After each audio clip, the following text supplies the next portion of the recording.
Человеку для существования достаточно совсем немного пищи. Наполняйте же 1/3 желудка едой, 2 водой, а оставшуюся часть воздухом.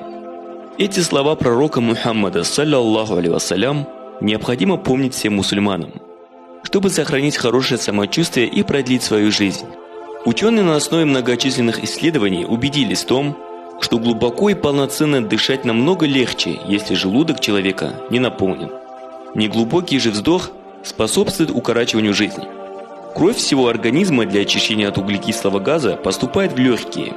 Но если дыхание человека неглубокое, соответственно и кислород не поступает в необходимом нам количестве, то процесс затормаживается, в результате чего кровь не обогащается жизненно необходимым кислородом. Это вредит здоровью человека. Как же красиво сказал пророк Мухаммад, саллаллаху алейхи вассалям: «Не заполнит сын Адама ничего хуже собственного желудка».